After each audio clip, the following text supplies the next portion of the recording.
The champagne flute slipped from his manicured fingers, crystal shattering against marble as his world tilted, because there, across the crowded reception, stood the only woman he'd ever truly loved, holding the hand of a boy with his own emerald eyes. Welcome back to our family of story lovers.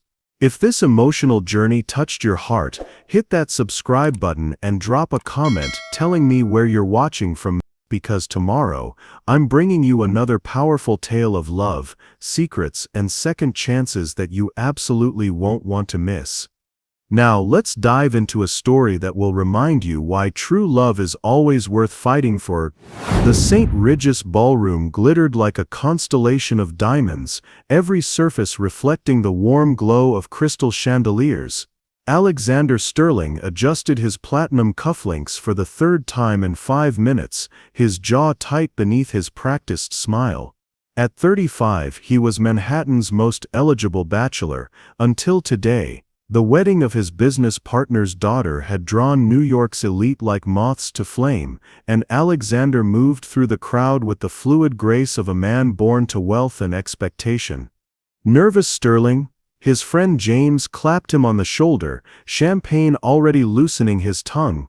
Though I suppose when you're worth 12 billion, every woman here is looking at you like their retirement plan. Alexander's laugh was hollow. Money had always been his armor, but lately it felt more like a cage. He watched couples swaying on the dance floor, their faces soft with genuine affection, and felt the familiar ache in his chest, the one he'd buried 6 years ago along with his heart. Actually, I should probably. He started to excuse himself when movement near the service entrance caught his eye. 20 miles across the city, in a cramped Queens apartment, Isabella Rodriguez smoothed her son's unruly dark hair with trembling fingers. The 5-year-old squirmed in his miniature suit, a thrift store find she'd spent hours altering to fit his small frame. "Mijo, remember what we practiced," she whispered, kneeling to meet his bright green eyes, eyes that haunted her dreams and made her heart ache with memories she couldn't afford to keep. "Stay close to Mama, okay? This is just work." "But why do I have to come to work with you, Mama?" Little Gabriel tilted his head, curiosity dancing in features that were becoming more familiar and more dangerous with each passing day. "Mrs. Chen said she could watch me." Isabella's throat tightened. The catering company needed extra servers for tonight's high-profile wedding, and her regular babysitter had fallen through. She couldn't afford to turn down the overtime, not when Gabriel needed new school shoes and the rent was already 2 weeks late. "Because Mama needs her brave boy with her tonight," she said, forcing brightness into her voice. "Just for a little while, and then we'll get ice cream on the way home, see?" Gabriel's face lit up like Christmas morning, and Isabella's heart clenched. He deserved so much more than she could give him, more than stolen moments and second-hand dreams. She'd made her choice 6 years ago when she'd walked away from the Sterling mansion without a word, carrying the secret of her pregnancy like a stone in her chest. She'd told herself it was better this way. Alexander had been clear about what their relationship meant to him: stolen kisses in empty hallways, whispered promises that dissolved with dawn. She was just the help, a momentary distraction from his gilded world. He was engaged to someone suitable, someone who belonged in his universe of charity galas and board meetings. But looking at Gabriel now, seeing Alexander's stubborn chin and intelligent eyes in her son's face, the justifications felt as fragile as tissue paper. "Ready, Mijo?" She stood smoothing her simple black dress, the uniform of the invisible, the overlooked. "Ready, Mama." The subway ride into Manhattan felt like traveling between worlds. Isabella watched the familiar transformation as they moved from her neighborhood's honest struggle to the polished facades of the Upper East Side. Gabriel pressed his nose to the window, wide-eyed at the towering buildings and gleaming cars. "What have I done?" The question had become her constant companion, growing louder with each of Gabriel's questions about his father, each school form that asked for paternal information she couldn't provide. At the St. Regis, they slipped through the service entrance, Isabella's heart hammering as she signed in and collected their assignments. The wedding reception was already in full swing, laughter and music spilling from the ballroom like champagne from an overflowing glass. "Stay in the kitchen area," she instructed Gabriel, settling him at a small table with his coloring book. "I'll check on you every few minutes." But even as she said it, Isabella knew tonight would change everything. She could feel it in the electric tension that seemed to crackle through the hotel's marble corridors, the sense that the careful life she'd built was about to collide spectacularly with the past she'd tried so desperately to leave behind. Have you ever made a sacrifice that you wondered about years later? What would you do if faced with a choice between love and what seemed practical? Share your thoughts below. Sometimes the decisions we make to protect others end up being the very ones that hurt them most. The collision happened in slow motion. Isabella balanced a tray of champagne flutes, weaving through the crowd with practiced invisibility. She'd perfected the art of being unseen, eyes down, movements efficient, blending into the background like wallpaper. But Gabriel had grown restless in the kitchen, and despite her instructions, he'd wandered into the ballroom's periphery, drawn by the glittering spectacle. She spotted him near the dessert table, his small fingers reaching for a crystal swan filled with chocolate mousse. "Gabriel, no." She hurried toward him, not watching where she was going. Alexander had been making his way to the terrace for air, suffocated by the cloying perfume of social obligations and hollow conversations. His mind was elsewhere, on the contract negotiations waiting on his desk, on the emptiness that no amount of success seemed to fill, when the collision sent champagne cascading across his Armani tuxedo. Time fractured. Their eyes met across the chaos of spilled crystal and scattered napkins, and Alexander's world tilted off its axis. Those dark eyes, eyes that had haunted 6 years of sleepless nights, eyes he'd searched for in every crowded room, every business meeting, every lonely dawn. Isabella. Her name fell from his lips like a prayer, barely audible above the music and laughter that suddenly seemed to come from another universe. She stood frozen, a deer caught in headlights, her face pale as bone beneath the ballroom's golden glow. "I'm sorry." She dropped to her knees, frantically gathering crystal shards with shaking hands. "I'm so sorry, sir. I'll pay for the damage. Don't." His voice cracked like a whip. "Don't you dare call me sir." She looked up then, and he saw it all, the pain she'd carried, the exhaustion etched in the fine lines around her eyes, the way she held herself like she was ready to bolt at any moment. But there was something else, something that made his blood turn to ice water. Fear. "Mama?" The small voice cut through the tension like a blade. Alexander's gaze shifted, following the sound, and his heart simply stopped. The boy couldn't be more than 5, with dark hair that curled at the nape of his neck exactly like Alexander's had at that age. But it was the eyes that destroyed him. His own emerald green eyes staring back from a face that was Isabella's, softened by childhood innocence. The champagne flute slipped from Alexander's nerveless fingers, shattering against the marble floor. The sound seemed to echo through the ballroom like a gunshot, conversations stuttering to a halt as heads turned toward the commotion. "Mama, are you hurt?"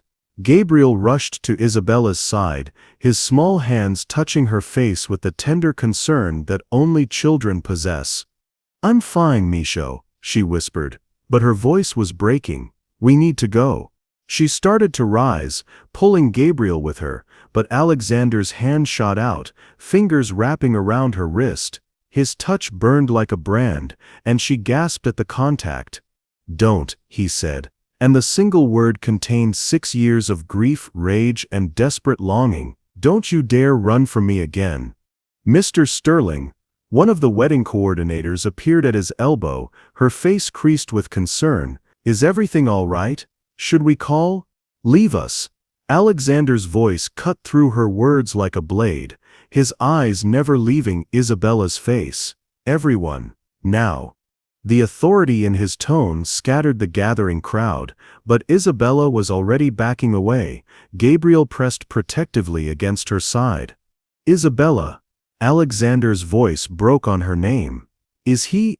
She saw the question in his eyes, the terrible hope and fear warring in his expression. For 6 years, she'd imagined this moment, planned what she would say, how she would explain. But now, faced with the reality of his presence, the words died in her throat. Gabriel looked up at the tall man in the expensive suit, his child's curiosity overriding his mother's panic. "Are you sad, mister? You look like Mama does sometimes when she thinks I'm sleeping." The observation hit Alexander like a physical blow. He crouched down, bringing himself to Gabriel's eye level, and Isabella's breath caught in her throat. The resemblance was impossible to deny, the same sharp jawline, the same stubborn set to their mouths, the same way they both tilted their heads when concentrating. "What's your name, son?" Alexander's voice was barely steady. "Gabriel Rodriguez," the boy said proudly. "I'm 5 years old, and I know all my letters and numbers up to 100. Mama says I'm very smart." "Gabriel," Alexander repeated, and the name settled into his soul like it had always belonged there. He looked up at Isabella, and she saw her own breaking heart reflected in his eyes. "Gabriel, we have to go." Isabella's voice was barely a whisper. She reached for her son, but Alexander rose, blocking their path. 6 years, he said, and each word was carved from stone. 6 years? Isabella, you've had my son for 6 years, and you never— He's not your son. The lie tasted like ashes on her tongue. He's mine. Alexander's laugh was sharp and bitter. "Look at him, Isabella. Look at us. He has my eyes, my mouth, my God, even the way he stands." His voice rose, drawing curious glances from across the ballroom. "Did you really think you could hide him from me forever?" Tears spilled down Isabella's cheeks, and she pulled Gabriel closer. "You were engaged. You had a life planned, a future that didn't include you." The word hung between them like a sword. "A future that didn't include you." The ballroom had grown quiet around them, the other guests pretending not to stare while hanging on every word. Isabella felt the weight of their judgment, the familiar sting of not belonging in this glittering world. "Please," she whispered, "not here, not like this." Alexander's jaw worked, emotions warring across his face. He glanced around at the watching crowd, then back at Gabriel, who was looking between them with growing confusion. "The Rose Garden," he said finally, 20 minutes. It wasn't a request. Sometimes the truth has perfect timing, and sometimes it shatters everything at the worst possible moment. Have you ever had to face a truth you weren't ready for? What would you do if your past collided with your present when you least expected it? Let us know in the comments below. The Rose Garden at the St. Regis was a sanctuary of shadows and starlight, tucked away from the ballroom's glittering chaos. Isabella sat on a marble bench, Gabriel curled against her side, his head heavy with exhaustion against her shoulder. The boy had finally stopped asking questions, sensing the storm brewing in the adult world around him. Alexander stood 10 feet away, his back rigid as he stared out at the city lights. The silence between them stretched taut as a violin string, ready to snap at the slightest provocation. "He's not yours to claim." Isabella's voice cut through the night air like a blade, steady despite the tremor in her hands. "I've raised him alone for 5 years. I've been there for every fever, every nightmare, every first step and first word. Where were you?" Alexander whirled around, his eyes blazing. "Where was I? I didn't even know he existed." His voice rose, then dropped to a harsh whisper as Gabriel stirred. "You made that choice for me. Isabella, you decided I wasn't worthy of knowing my own son. Don't you dare." Isabella stood, careful not to disturb the sleeping child. "You were engaged to Patricia Whitmore. I saw the ring, the announcement in the society pages. Your whole life was planned out, and I was just what?" Alexander stepped closer, and she could smell his cologne, the same scent that had clung to her clothes during those stolen nights 6 years ago. Just the woman I loved? Just the person I chose over everything else my family expected? Isabella's laugh was bitter. Love? Is that what you called it when you fired me the morning after Patricia found us together? When you had security escort me from the house like I was some common thief? The accusation hit him like a physical blow. Alexander's face went white, his hands clenching at his sides. That's not, you don't understand what you're talking about. I understand perfectly. Isabella's composure was cracking, 6 years of buried pain spilling out like water through a broken dam. I was good enough to warm your bed when you were lonely, but not good enough to meet your mother, not good enough to be seen with in public, not good enough to— Stop. Alexander's voice was raw. You're wrong, you're so goddamn wrong, it's killing me. Then tell me, she challenged, her dark eyes flashing. Tell me why I came back to work that Tuesday and found my replacement already hanging my uniforms in the closet. Tell me why you couldn't even look at me when your security guard walked me to the door. Alexander turned away, his shoulders rigid with tension. You wouldn't understand. Try me. Isabella's voice broke. Because I've spent 6 years trying to understand why the man who whispered that he loved me could throw me away like I never mattered. Gabriel stirred on the bench, mumbling something in his sleep. Both adults froze, their anger temporarily forgotten in the presence of innocent dreams. When he settled again, the fight had gone out of them, leaving only exhaustion and old wounds. He looks exactly like you did in the photos, Isabella whispered, settling back beside her son. Your mother showed me the family albums once, when she was feeling nostalgic. You at 5 years old, the same stubborn chin, the same way of sleeping with one hand under your cheek. Alexander's breath caught. My mother showed you the albums? She was kind to me in her way. Lonely, I think. She'd make tea and tell me stories about your childhood while you were at the office. Isabella's voice grew soft with memory. She knew, Alexander, about us. She saw the way we looked at each other. That's impossible. She never said. She didn't have to. Mothers always know. Isabella looked down at Gabriel's peaceful face, just like I know this will destroy him when he's old enough to understand. He's asked about his father, you know. I told him he was a good man who lived far away. Jesus, Isabella. Alexander sat heavily on the bench across from them, his head in his hands. Do you have any idea what you've done? What you've stolen from both of us? Stolen? Isabella's voice rose again, fury reigniting. I protected him. I protected both of you. What kind of life would he have had as your dirty secret, the billionaire's bastard son, hidden away while you played happy family with your perfect society wife? I never married Patricia. The words fell into the silence like stones into still water. Isabella's breath stopped. What? I never married her. Alexander looked up, and his eyes were hollow with old pain.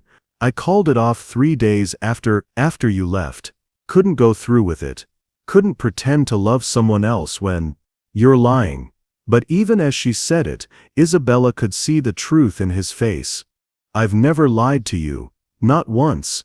Alexander's voice was steady now, carved from exhaustion and regret. I broke the engagement, Isabella. Lost half my business connections, disappointed my family, but I couldn't marry her. Not when I was in love with someone else. The words hung between them like a bridge, neither dared to cross. Gabriel shifted in his sleep, his small hand reaching out instinctively for comfort. Isabella caught it, holding tight to the anchor of her son's trust. It doesn't matter now, she said finally, but the fight had gone out of her voice. It's too late. Gabriel has a life, friends at school, routines. He doesn't need the chaos of your world. He needs his father. Alexander's voice was quiet but implacable, and I need my son. Since when? The old bitterness crept back into Isabella's tone. You've had 6 years to look for me. 6 years to wonder where I went." Alexander was quiet for a long moment, his gaze fixed on Gabriel's sleeping form. "I did look," he said finally. "I hired investigators, spent hundreds of thousands of dollars searching, but you disappeared like smoke. Changed your name, moved across the country, created a whole new life. It was like you never existed." Isabella's hand tightened on Gabriel's. "I had to protect him. From me, from knowing he had a father who would have loved him beyond measure." Alexander's voice cracked. "From having every advantage in the world. From being a pawn in your guilt." Isabella met his eyes, her own blazing with protective fury, "because that's all this is, isn't it? Some twisted sense of obligation. You didn't want me then, and you don't want me now. But Gabriel, he's your heir, your legacy. Another business acquisition to manage." The accusation hung between them like poison, and Alexander felt something break inside his chest. He stood abruptly, his hands shaking with the effort to maintain control. "That's what you really think of me?" His voice was barely above a whisper. "After everything we shared, everything we were to each other, that's who you think I am?" Isabella couldn't meet his eyes. "I think you're a man who's very good at getting what he wants, and right now you want to ease your conscience by playing father to a child who's lived perfectly well without you." The words hit their mark, and Alexander stepped back, as if she'd slapped him. For a moment something raw and vulnerable flickered across his face, and then it was gone, replaced by the cold mask she remembered from his business dealings. "Fine," he said quietly. "But this isn't over, Isabella. That's my son, whether you want to admit it or not, and I won't be kept from him because you're too proud to admit you might have been wrong." He turned to leave, then paused. "Same hotel, penthouse suite. When you're ready to have an adult conversation about Gabriel's future, our son's future, you know where to find me."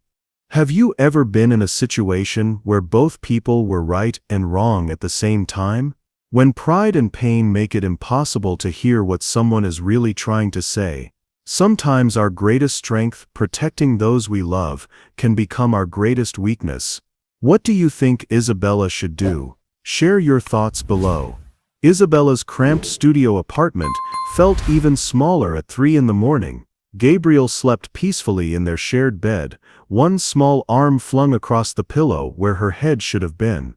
But sleep was impossible. Every time she closed her eyes, she saw Alexander's face, heard the raw pain in his voice when he said he'd looked for her. The knock at her door came at 3:47 a.m. "Miss Rodriguez?" The voice was unfamiliar, professional. "NYPD.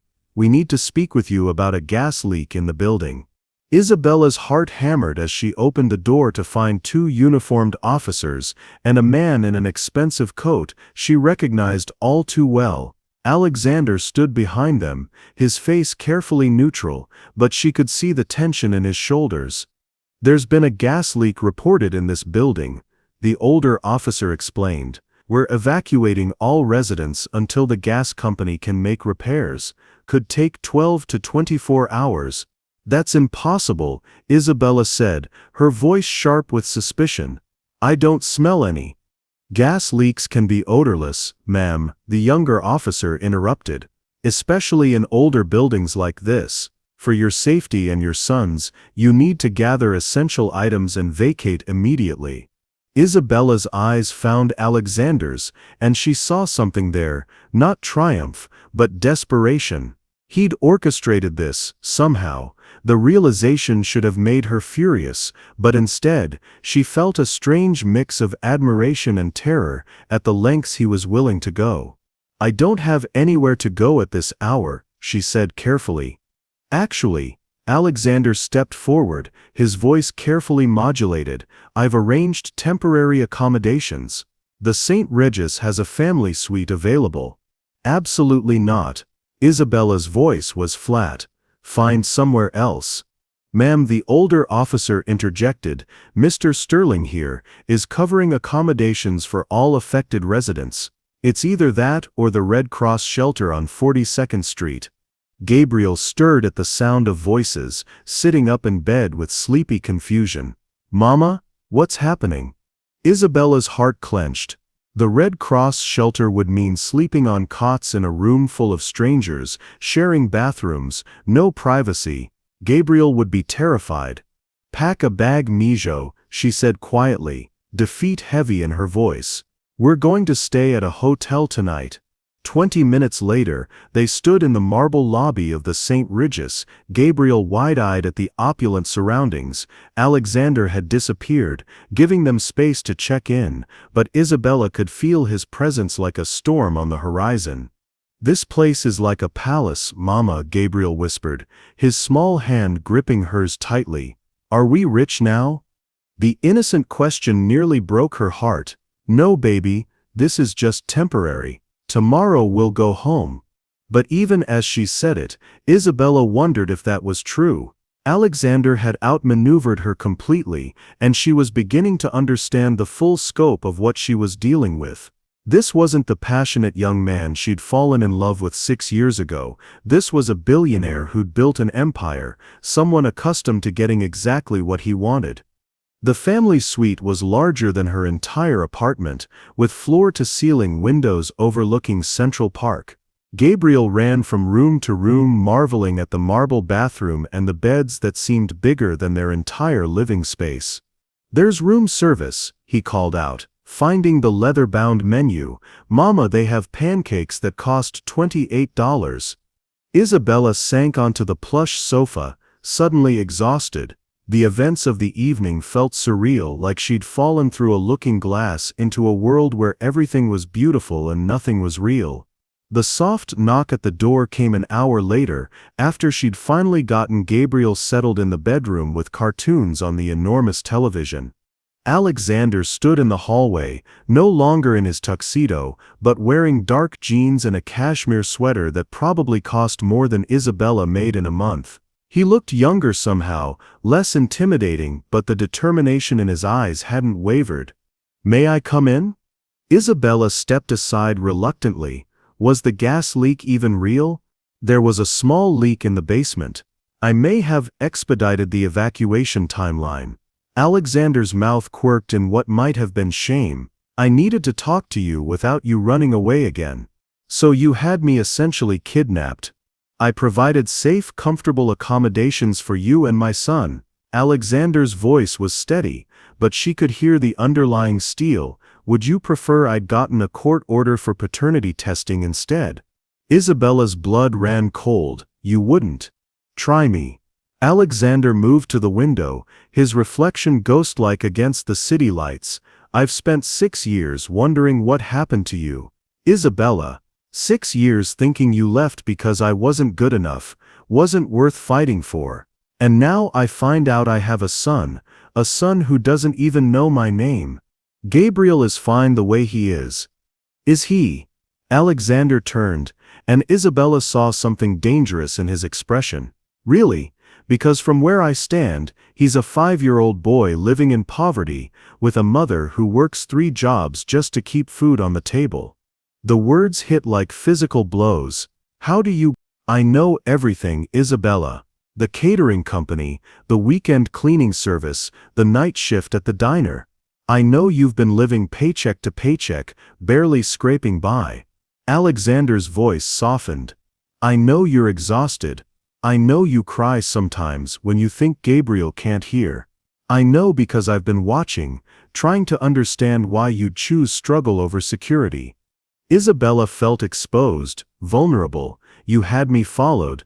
I had you protected." The distinction mattered to him. She could tell. "Do you know what it's like, finding out the woman you love has been suffering while you had the power to fix everything?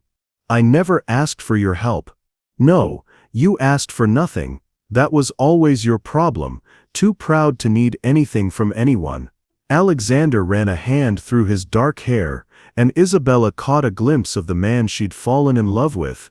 "But Gabriel didn't make that choice, did he? He's 5 years old, Isabella. He deserves better than hand-me-down clothes and counting pennies for groceries. He deserves better than being used as ammunition in whatever twisted game you're playing." This isn't a game. Alexander's control finally cracked, his voice rising. This is my son, my child, who's been denied everything I could have given him because you were too stubborn and too scared to trust me. Mama? Gabriel's small voice cut through the tension like a knife. He stood in the bedroom doorway, his hair mussed from sleep, looking between them with worried eyes. Why are you shouting? Both adults froze, their anger deflating in the face of childish concern. Isabella immediately went to him, kneeling to his level. We're just talking, Mijo. Sometimes grown-ups talk loudly when they have big feelings. Gabriel nodded solemnly, then looked at Alexander with curious eyes. Are you the sad man from the party? Alexander's throat worked. Yes, my name is Alexander. That's a very long name, Gabriel observed, seriously. Can I call you Alex? The simple request nearly brought Alexander to his knees. You can call me whatever you'd like. Gabriel considered this, then approached with the fearless curiosity of childhood. Why were you sad before? Did someone hurt your feelings? Alexander glanced at Isabella, asking permission with his eyes. She gave the barest nod, knowing this moment was inevitable. Sometimes, Alexander said carefully, crouching down to Gabriel's level, people who care about each other have to be apart, and that makes them sad. Like when mama cries at night because she misses someone. The innocent observation hit both adults like lightning. Isabella's cheeks burned with embarrassment, while Alexander's eyes widened with something like hope. Maybe, he said softly. Do you know who your mama misses? Gabriel shrugged. She never says, but sometimes she looks at my picture and gets the same sad face you had. He paused, studying Alexander's features with uncanny intensity. You have eyes like mine. The room fell silent, except for the distant hum of city traffic. Gabriel reached up, his small fingers tracing the line of Alexander's jaw with the casual intimacy of a child who recognized something familiar, something safe. Are you my daddy? He asked simply, and Isabella's world tilted off its axis. Children have an amazing ability to cut through adult complications and ask the questions that matter most. Have you ever had a child in your life simplify something you thought was impossibly complex? Sometimes the most profound truths come from the most innocent voices. What do you think Alexander should say? Share your thoughts below. The question hung in the air like a held breath. Alexander stared into those familiar green eyes, his own eyes, reflected in a face that was Isabella's, softened by innocence. His hands trembled as he reached out, almost touching Gabriel's cheek before stopping himself. Alexander's voice cracked. He looked at Isabella, desperate for guidance, permission, anything. Why don't we all sit down? Isabella said quietly, her own composure hanging by a thread. She led Gabriel to the sofa, settling him between them like a bridge over dangerous waters. Gabriel looked back and forth between the two adults, his 5-year-old mind working to process the weight of grown-up emotions he couldn't fully understand. Mama, you're crying again. Isabella wiped her cheeks hastily. Sometimes tears come when we have big feelings. Remember, happy tears or sad tears?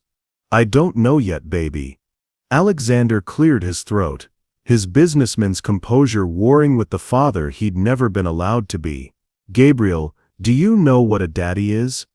Gabriel nodded solemnly. Tommy at school has one. He comes to pick him up sometimes and they play catch. And Maria's daddy brings her flowers on special days. His voice grew wistful. I asked Mama if I could have a daddy too, but she said some families are just mama and baby. The words were like arrows finding their mark. Alexander's jaw clenched, and Isabella saw the muscle jump in his cheek, the same tell she'd noticed years ago when he was fighting to maintain control. Your mama was trying to protect you, Alexander said carefully. But yes, Gabriel, I'm your father. The simple statement seemed to unlock something in the room. Gabriel studied Alexander with new intensity, cataloging similarities with the methodical precision of a child. That's why we have the same eyes, he said matter-of-factly, and the same nose. Mama, look, we have the same nose. Isabella nodded, unable to speak past the lump in her throat. But where were you? Gabriel's question was innocent, but it cut deep. Daddies are supposed to be with their children, that's what all the books say. Alexander looked at Isabella, and in her eyes he saw 6 years of carrying this burden alone, 6 years of being both mother and father, of answering impossible questions with half-truths and hope. There's something I need to tell you both, he said quietly, about why your mama left, about what really happened. Isabella tensed. Alexander, don't. She deserves to know the truth. You both do. Alexander stood, pacing to the window where city lights blurred into constellation patterns. When I was younger, my family had expectations about who I would marry, what kind of life I would lead. Everything was planned out, business deals, social connections, even love. Gabriel listened with the rapt attention children give to stories, even ones they don't fully comprehend. I was engaged to someone else. Alexander continued, his voice steady but strained, someone my family approved of, someone from our world, but I fell in love with your mother instead. Because Mama is beautiful and kind and makes the best pancakes, Gabriel said loyally. Despite everything, Alexander smiled. Yes, all of those things. But my family, they didn't understand. They thought I was making a mistake that would hurt everyone. Isabella's hands clenched in her lap. This wasn't the story she'd lived through, the story where she'd been discarded like yesterday's newspaper when reality intruded on their fantasy. The night before Patricia, my fiancée, found us together, my mother came to see me. Alexander's voice grew heavy with old pain. She told me she was dying. Isabella's breath caught. What? Cancer, stage 4 pancreatic. She'd hidden it for months, not wanting to burden me during the engagement period. Alexander's laugh was bitter. She had 6 months, maybe less. And she begged me, literally got down on her knees and begged me, not to destroy the family legacy over what she called an infatuation. The room was silent except for Gabriel's steady breathing. He'd curled up against Isabella, thumb in his mouth, a habit that only surfaced when he was processing big emotions. She said if I truly loved you, I'd let you go, that you deserved better than being blamed for breaking up an engagement, better than the scandal that would follow. She said the kindest thing I could do was give you a clean break so you could find someone who could love you without consequences. Isabella felt the ground shifting beneath her feet. Your mother died 8 months after I left. 6 months and 12 days after you left, Alexander corrected quietly. I held her hand while she died, and her last words were asking if I'd done the right thing. If I'd protected you like she'd asked. So you fired me. Isabella's voice was barely a whisper. I had Patricia's father do it. Couldn't face you myself, couldn't trust myself not to tell you everything and beg you to stay. Alexander turned from the window and his face was etched with 6 years of regret. I thought I was being noble.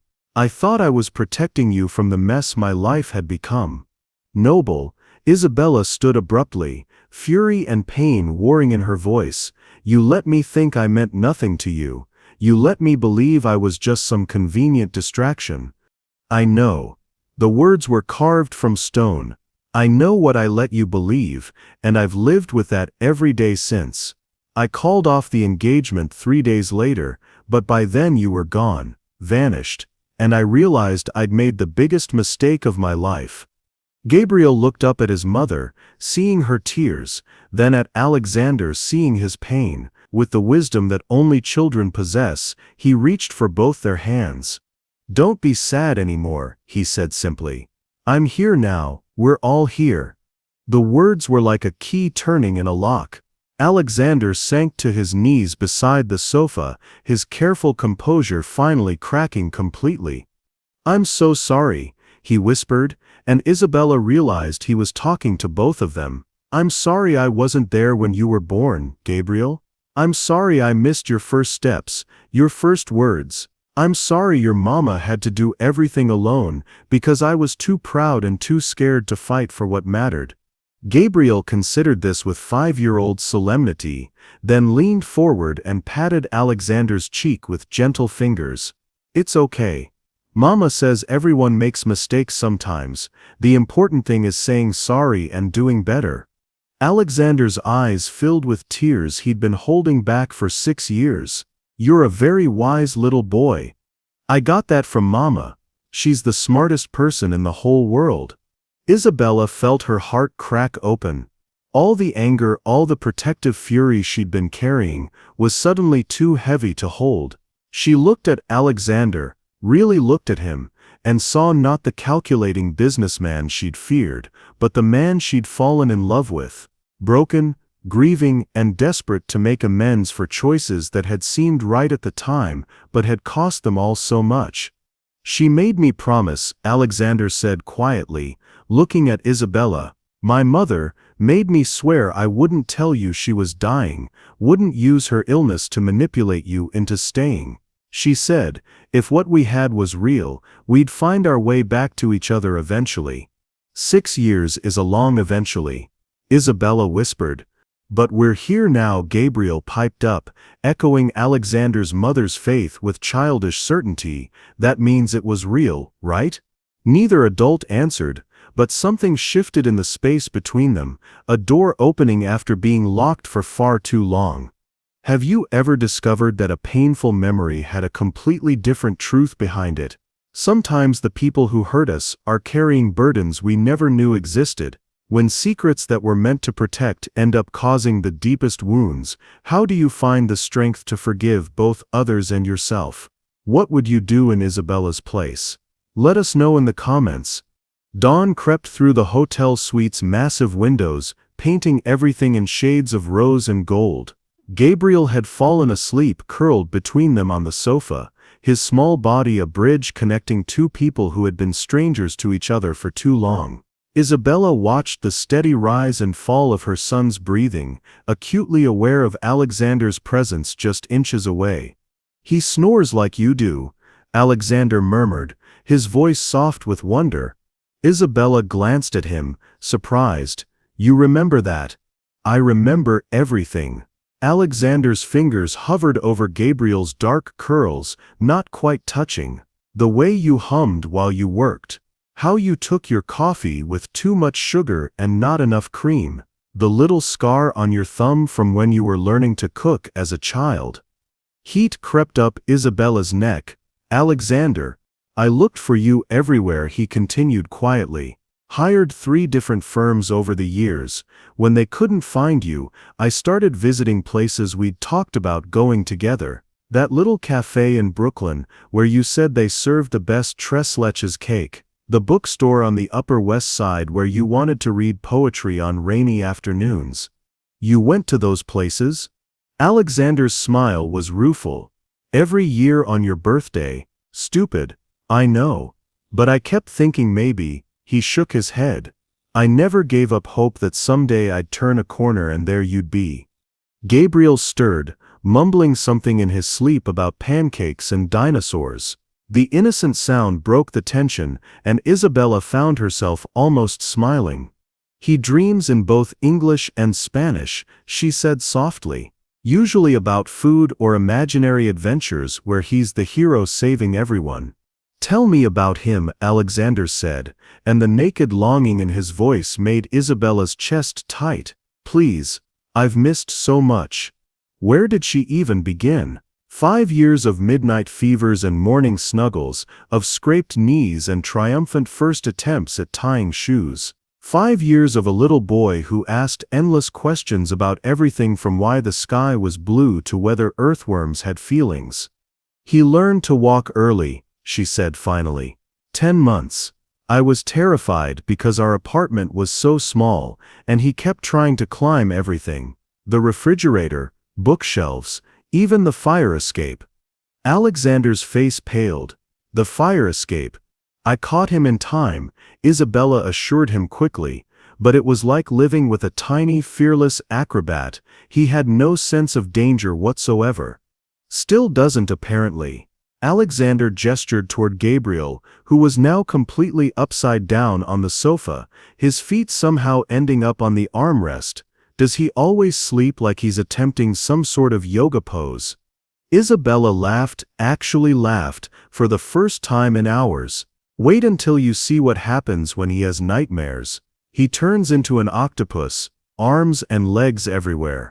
They sat in comfortable silence for a moment, both watching their son sleep with the devastating tenderness that only parents understand.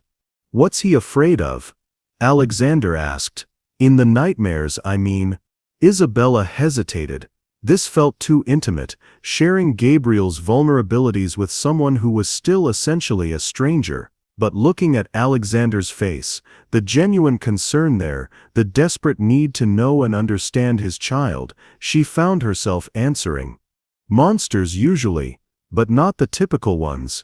He's afraid of the monster that makes people disappear, makes daddies go away and never come back. She swallowed hard. I tried to explain that some families are different, that we were complete just the two of us. But kids at school talk, you know. They ask questions I didn't know how to answer. Alexander was quiet for a long time. What did you tell him about me?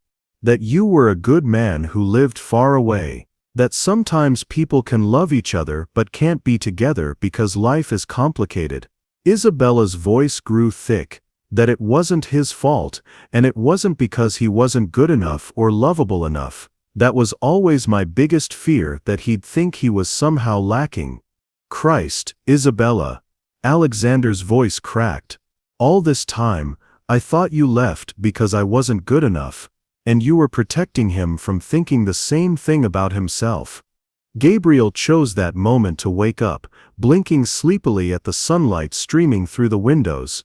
Are we still at the Palace Hotel? We are indeed, little prince, Isabella said, smoothing his hair. Gabriel sat up, suddenly fully alert, as he remembered where he was and who was with them. He looked at Alexander with shy curiosity. Are you still my daddy in the morning? Or was that just a dream?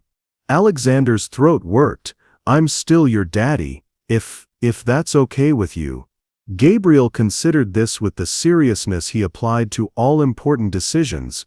Okay, but I don't know how to have a daddy. I might need practice. I don't know how to be a daddy either, Alexander admitted. Maybe we can learn together? The answer seemed to satisfy Gabriel, who nodded solemnly. Can we get breakfast now? My tummy is making the hungry noise. Room service at the St. Regis was an experience that left Gabriel wide-eyed with wonder. He sat at the elegant table by the window, dwarfed by the high-backed chair, carefully cutting his pancakes into precise squares while peppering Alexander with questions. Do you live in a castle? Something like that. Do you have a dragon? Not exactly, but my lawyer breathes fire sometimes. Isabella nearly choked on her coffee. Alexander. What?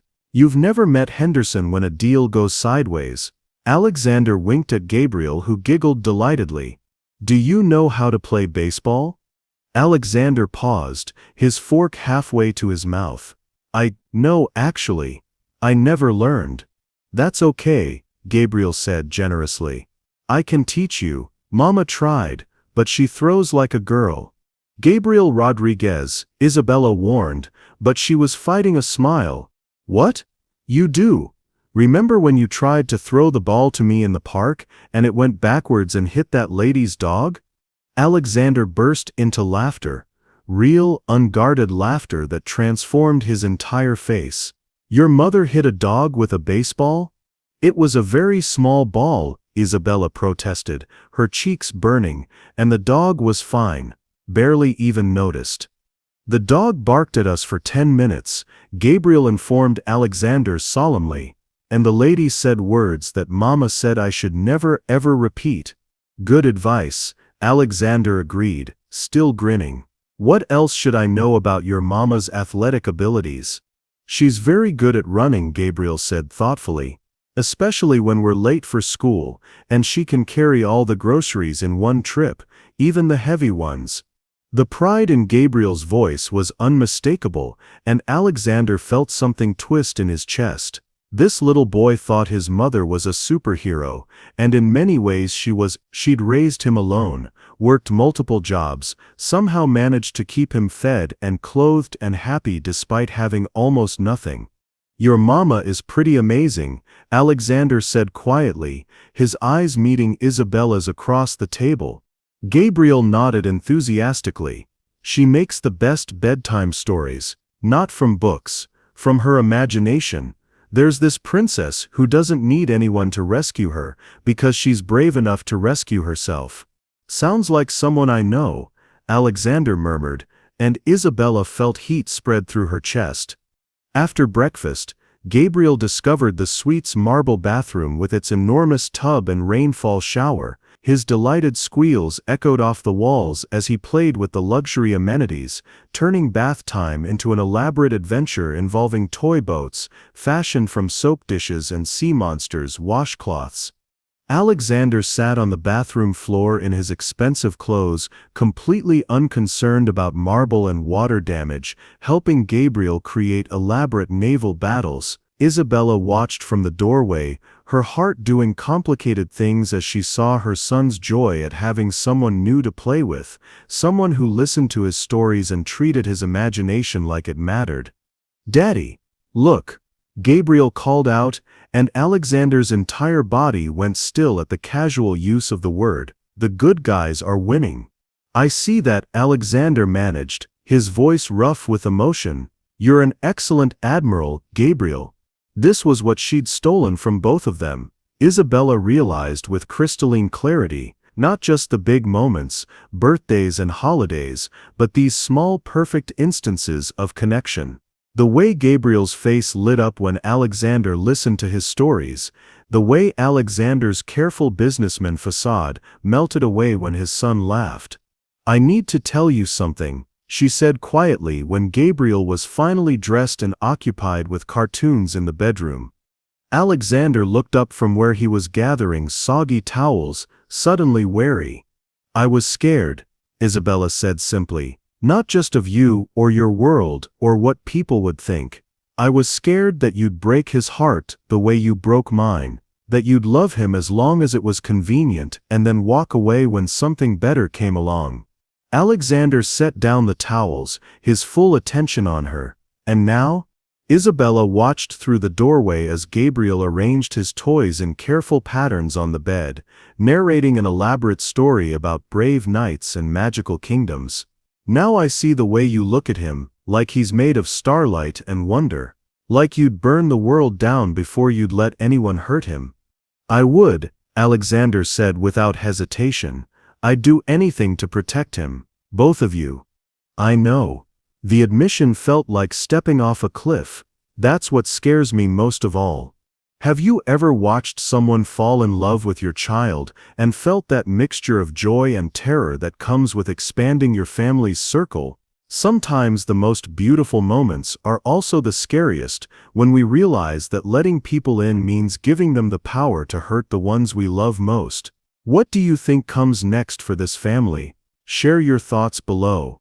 The fairy tale shattered at 2:47 p.m. when Isabella's phone rang.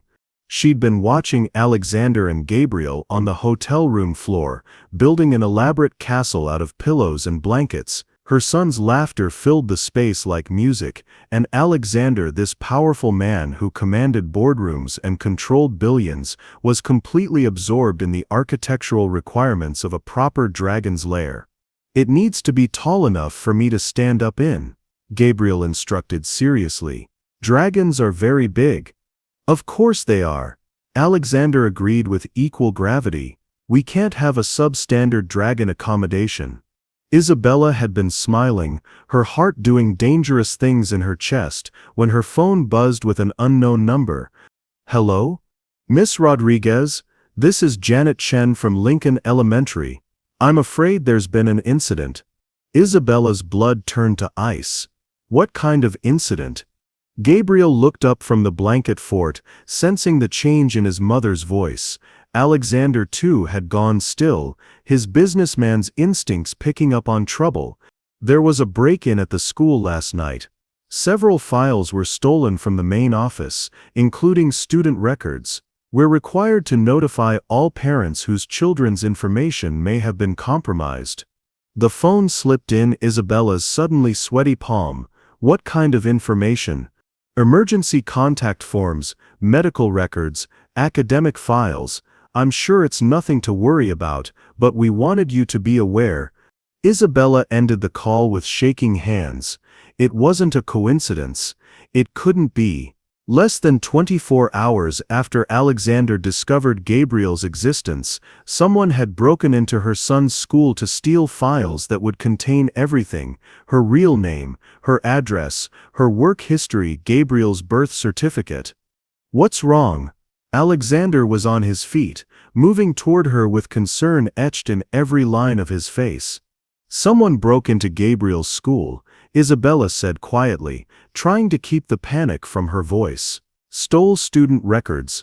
Alexander's expression shifted, the loving father disappearing behind the mask of a man who'd spent years dealing with threats, competitors, and people who saw vulnerability as opportunity. When? Last night. Isabella's voice was barely a whisper. After the wedding. After everyone saw us together. Alexander's jaw clenched. After they saw Gabriel. Gabriel had abandoned the blanket fort, sensing the adult tension crackling through the room like electricity. He moved to Isabella's side, his small hand finding hers. "Mama, you have the scared face." Isabella knelt to his level, forcing her expression into something approaching calm. "Everything's fine, baby. Why don't you go watch cartoons while while Alexander and I talk?" Gabriel's eyes, so like his father's, moved between them with the uncanny perception of a child who'd learned to read adult emotions for survival. "Are we in trouble?" "No, Mijo. Just grown-up things to discuss." Gabriel nodded reluctantly and retreated to the bedroom, but Isabella knew he'd be listening from the doorway. He always did when the adults had grown-up things to discuss. The moment Gabriel was out of sight, Isabella whirled on Alexander. "Who knows?" "What? Who knows about Gabriel? About us? Because someone broke into his school the night after we were seen together, and I don't believe in coincidences." Alexander ran a hand through his hair, and Isabella saw the moment he shifted from father to billionaire, calculating, assessing threats, already 3 steps ahead. "The wedding had over 200 guests," he said carefully. "Business associates, competitors, media, anyone could have seen." "Don't." Isabella's voice cut through his words like a blade. "Don't you dare try to manage me right now. I asked you a simple question. Who knows?" Alexander was quiet for a long moment, and Isabella felt something cold settle in her stomach. "My lawyers," he said finally. "My security team. My assistant." "Your security team?" Isabella's voice rose, and she fought to keep it down for Gabriel's sake.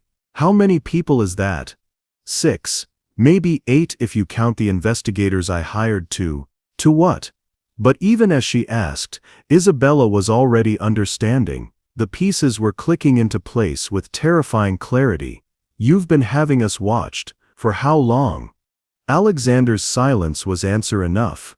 "How long, Alexander?" 3 years, he said quietly. "Since I finally found your trail in Philadelphia, I needed to know you were safe, that Gabriel was." "You've been spying on us for 3 years?" Isabella felt the floor dissolving beneath her feet. "Watching my son without my knowledge? Without my consent?" "It wasn't spying. I was protecting." "Protecting what? Your investment?" Isabella's composure finally cracked completely. "Your heir apparent?" "God, I am so stupid. I actually started to believe."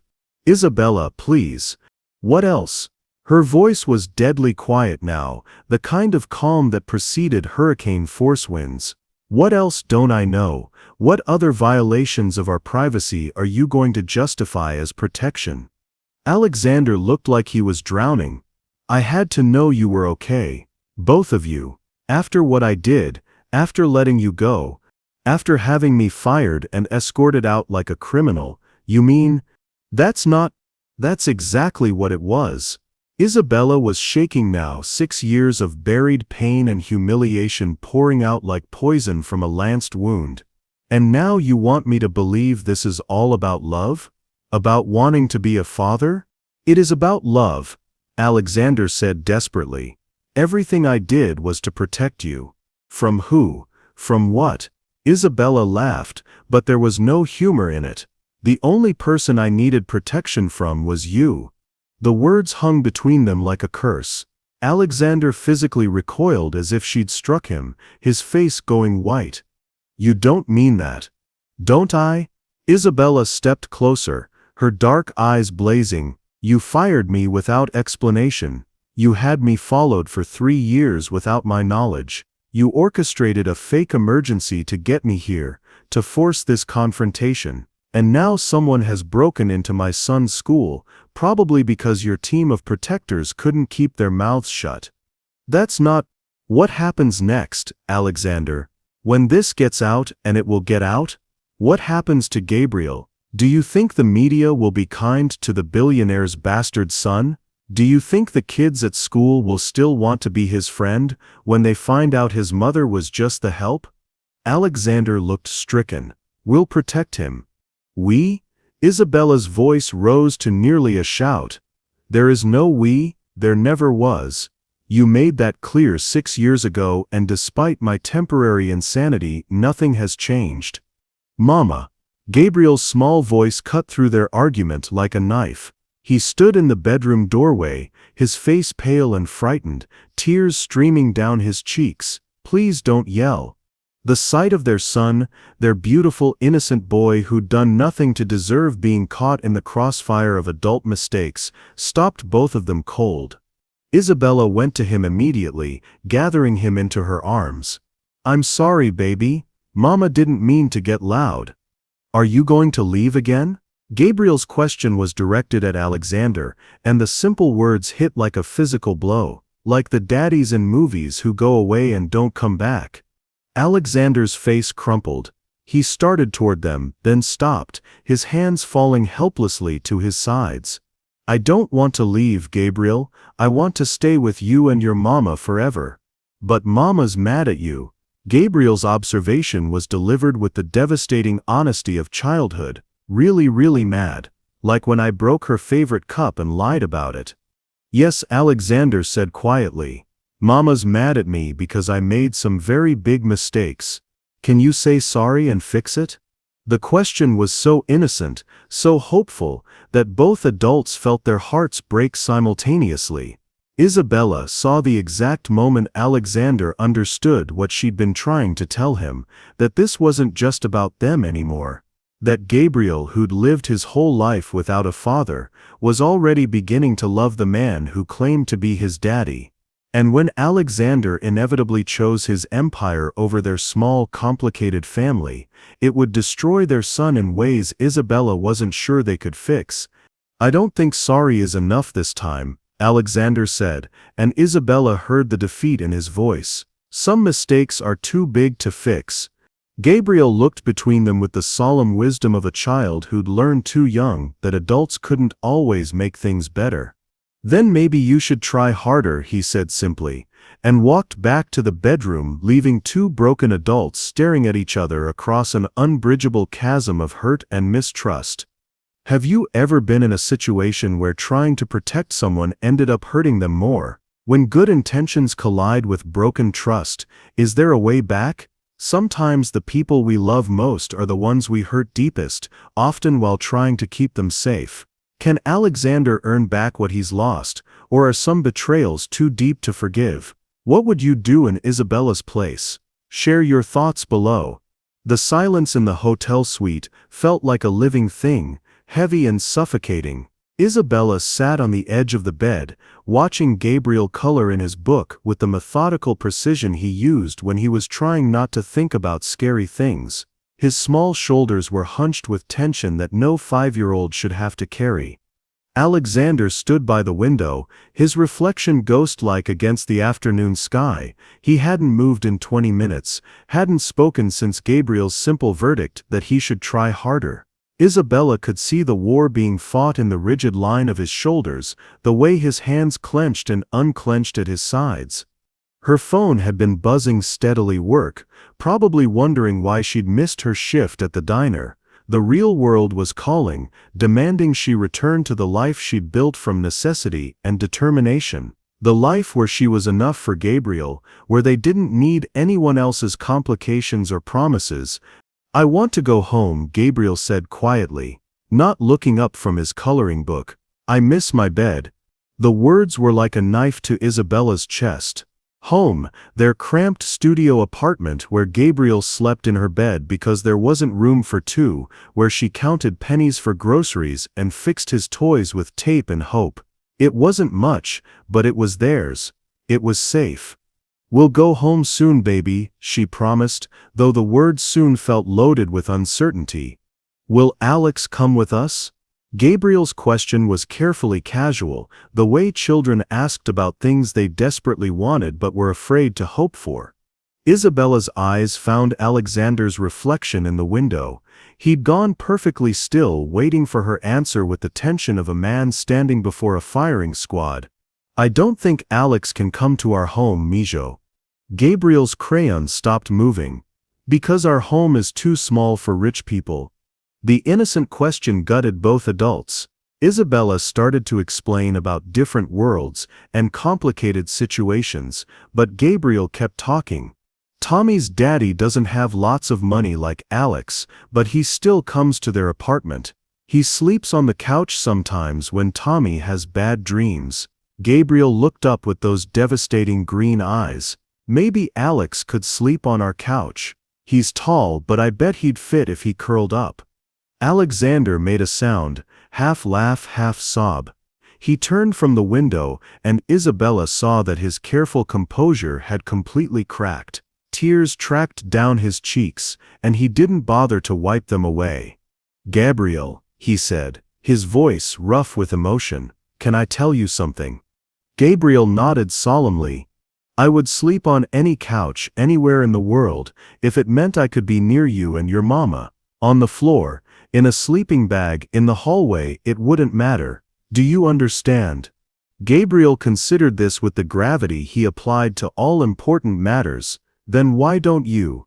Alexander looked at Isabella, asking permission for honesty with his eyes. She gave the smallest nod. "Because your mama doesn't trust me not to hurt you," Alexander said simply, "and she's right to feel that way. I made mistakes. Big ones, and now she's scared I'll make more mistakes that might hurt the most important person in her world." "Me," Gabriel said, understanding immediately. "You," Alexander confirmed. "Your mama loves you so much that she'd rather you never know me than risk me disappointing you. And that's what good mamas do. They protect their children, even when it's hard." Gabriel looked at Isabella with new comprehension. "Is that why you cry sometimes at night? Because you're protecting me?" Isabella's breath caught. "How did you—" "I hear you sometimes, through the walls. You try to be quiet, but I have good ears." Gabriel climbed onto the bed beside her, his small hand finding hers. "Are you sad because you miss Alex?" The question was so direct, so pure, that Isabella couldn't lie. "Yes, baby. I missed him very much." "But you left him to protect me." "I thought I was protecting you. Now I don't know if I was protecting you, or just running away because I was scared." Gabriel absorbed this information with the seriousness of a child who'd been forced to understand adult emotions far too early. Then he looked at Alexander with sudden determination. "If Mama gives you another chance, will you promise not to make her cry anymore?"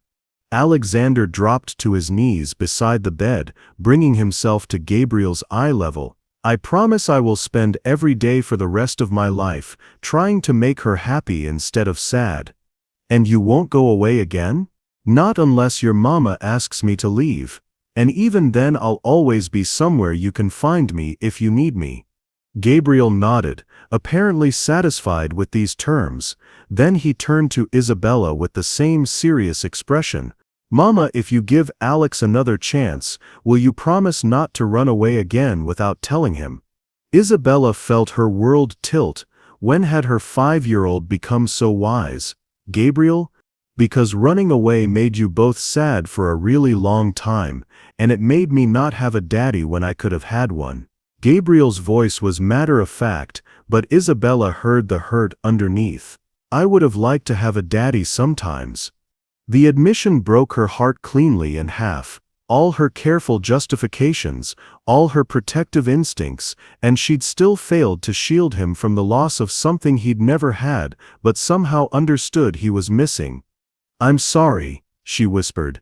"I thought I was doing the right thing." "You were trying to," Gabriel said generously. "But maybe you could try a different way now?" Alexander was watching this exchange with wonder and pain warring in his expression. "Gabriel, can I ask you something?" Gabriel nodded. "If I promise to be the best daddy I can be, and if your mama decides to give me another chance, would you maybe want to give me a chance too, to learn how to be your father?" Gabriel studied Alexander's face with the intensity of a scientist examining a particularly interesting specimen. "Do you know how to read bedtime stories?" "I could learn." "Do you know how to make pancakes?" "I make terrible pancakes, but your mama makes excellent ones." "Do you know how to fix toys when they break?" Alexander's smile was watery but genuine. "I'm very good at fixing things. It's what I do for work. I find broken things and figure out how to make them work again." "Can you fix the broken thing between you and mama?" The question hung in the air like a bridge between past and future, between the people they'd been and the family they might become.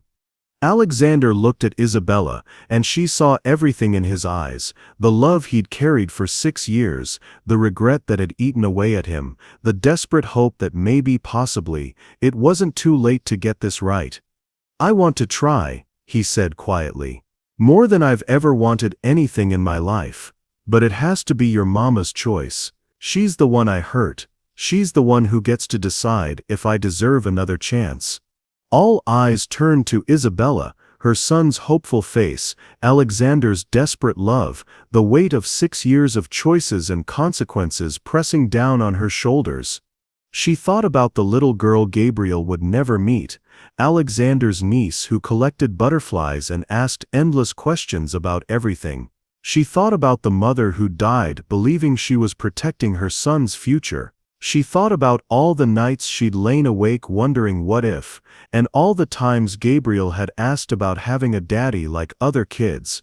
Most of all, she thought about the way Alexander had looked at Gabriel from the very first moment, like he was seeing a miracle, like he'd been waiting his whole life for this exact child. "I have conditions," she said finally, her voice steady despite the trembling in her hands. Alexander straightened, hope and fear warring in his expression. "Anything. No more surveillance, no more investigators or security teams watching us without our knowledge. Done. No trying to control our lives or make decisions about Gabriel without consulting me." "Agreed. And if this doesn't work, if you decide being a father is harder than you thought, or if your world doesn't have room for us, you don't get to just disappear. You tell us. You give us the courtesy of an explanation and the chance to prepare Gabriel for goodbye." Alexander's voice cracked. "Isabella, I would never—" "Promise me." "I promise. Though I promise you something else too, you'll never have to worry about me walking away. Not again. Not ever." Gabriel clapped his hands together, breaking the tension with pure childhood joy. "Does this mean we're going to be a family now?" Isabella looked at Alexander, then at her son's radiant face, and felt something she hadn't dared to feel in 6 years: hope. "We're going to try, baby," she said softly. "We're going to try to be a family. Sometimes the bravest thing we can do is give someone a second chance, not because they deserve it, but because love is worth the risk." Have you ever had to choose between protecting your heart and opening it to possibility? When children are involved, the stakes feel impossibly high, but maybe that's exactly when love matters most. What do you think the future holds for this family? Share your thoughts below as we head toward their new beginning. 6 months later. The Saturday morning pancake tradition had started 3 weeks after they'd left the St. Regis. Isabella stood in the doorway of Alexander's penthouse kitchen, watching her son teach his father the fine art of flipping pancakes without destroying the ceiling. "No, no, Daddy," Gabriel said with the patient authority of a teacher instructing a particularly slow student. "You have to flip it with your wrist, not your whole arm, like Mama taught me." Alexander, dressed in jeans and a flour-dusted t-shirt that had cost more than Isabella's monthly rent, attempted another flip. The pancake landed sideways on the griddle, half-folded and definitely not round. "I think it's broken," he said solemnly. Gabriel giggled. "Pancakes can't be broken, silly. They're just creative-shaped." Isabella's heart did that fluttering thing. It had been doing a lot lately, the thing that happened when she watched the two most important people in her world discover each other. The transition hadn't been seamless. There had been awkward moments, tears, and conversations that lasted well past Gabriel's bedtime about boundaries and expectations and the delicate art of blending two very different lives. But there had also been moments like this, pure, uncomplicated joy as a father and son learned to be family. "Morning, beautiful." Alexander's voice was soft as he noticed her in the doorway. He'd taken to calling her that again, tentative at first, then with growing confidence as she slowly let him back into her heart. "Morning yourself, pancake destroyer." Gabriel beamed at her. "Mama, look. Daddy made a pancake that looks like a butterfly. Well, maybe a butterfly that got in a fight, but still a butterfly." Alexander's eyes met Isabella's over their son's head, and she saw the wonder there that still surprised him every morning, the miracle of being called daddies by a little boy who'd grown to love him with the wholehearted trust that only children possessed. The last 6 months had been a careful dance of building trust and redefining boundaries. Alexander had sold his Manhattan mansion, "Too many ghosts," he'd said, and bought a Brooklyn brownstone with a yard where Gabriel could play and neighbors who waved instead of staring. He'd cut his work schedule in half, delegating responsibilities that had once seemed impossible to hand over. Isabella had quit her night shift at the diner and enrolled in the nursing program she'd dreamed about for years, her tuition paid by a scholarship from a foundation that Alexander definitely didn't have anything to do with, despite his completely innocent expression when she'd asked. They didn't live together, not yet. Isabella kept her apartment, though Alexander had quietly paid off her lease and improved the security in ways she pretended not to notice, while Gabriel spent weekends at the brownstone delighting in having his own room with dinosaur wallpaper and a bed big enough for building blanket forts. The arrangement gave them space to breathe, to learn each other again without the pressure of forcing intimacy that might not be ready to bloom. But Isabella could feel the magnetic pull between them strengthening, the way they unconsciously moved closer during Gabriel's soccer games, the way Alexander's hand would find hers during movie nights on his enormous couch. "We have visitors coming today," Alexander said, flipping what might generously be called a pancake. "I hope that's okay." Isabella raised an eyebrow. "What kind of visitors?" Before Alexander could answer, the doorbell rang, and Gabriel bounded toward the front door with the enthusiasm of a golden retriever. "That'll be them," Alexander said, wiping his hands on a dish towel. He looked nervous. Isabella realized, actually nervous. The door opened to reveal an elderly woman with silver hair and kind eyes, accompanied by a man about Alexander's age and a little girl who couldn't be more than 7. Isabella recognized them from photos Alexander had shown her: his Aunt Margaret, his cousin James, and James's daughter Lucy. "Uncle Alex." Lucy launched herself at Alexander with practiced ease, and Isabella watched him catch her with the natural grace of someone who'd learned to be gentle with small people. Gabriel hung back, suddenly shy in the presence of new family members. He'd been an only child with only Isabella for family his entire life. The concept of aunts and uncles and cousins was still foreign territory. "Gabriel," Alexander said gently, "I'd like you to meet some very special people. This is my Aunt Margaret, my cousin James, and this is Lucy, your cousin." Lucy studied Gabriel with the frank curiosity of childhood. "You look just like Uncle Alex did when he was little. Grandma Margaret has pictures." "I do." Gabriel's eyes went wide. "Oh yes," Margaret said, her voice warm with affection. "The resemblance is quite striking. You have the sterling eyes, young man." Isabella felt something shift inside her chest, a door opening that she'd kept carefully locked. These people, Alexander's family, were looking at Gabriel like he belonged. Like he'd always belonged. "And you must be Isabella."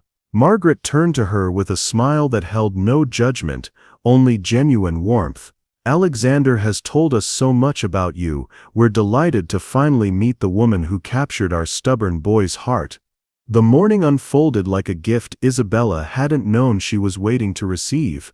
Lucy and Gabriel bonded over dinosaurs and chocolate chip pancakes, their laughter echoing through the brownstone like music. James regaled them with embarrassing stories about Alexander's childhood, while Margaret quietly helped Isabella in the kitchen, treating her not like an outsider but like the family member she was slowly becoming. "He's a good man," Margaret said quietly as they watched Alexander push both children on the garden swing he'd installed specifically for moments like this. "Always has been, but he lost his way for a while after his mother died. Guilt does terrible things to people, makes them think they don't deserve happiness."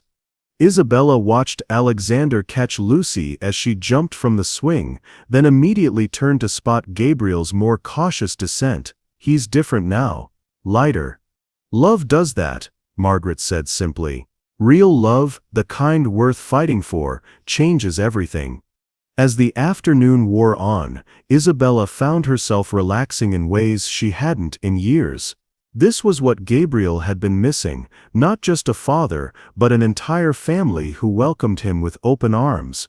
She watched him bloom under the attention, his natural charm and quick wit earning delighted laughter from his new relatives. The moment that broke her heart open completely came just before dinner. Lucy had fallen asleep on the couch, exhausted from a day of adventure, and Gabriel was showing James his collection of toy dinosaurs. Alexander found Isabella on the back patio, watching the sunset paint the Brooklyn sky in shades of gold and rose. "Thank you," he said quietly, settling beside her on the porch swing. "For what?" "For giving me this. For giving us this chance." Alexander's voice was thick with emotion. "I know it wasn't easy, trusting me again after everything I did wrong."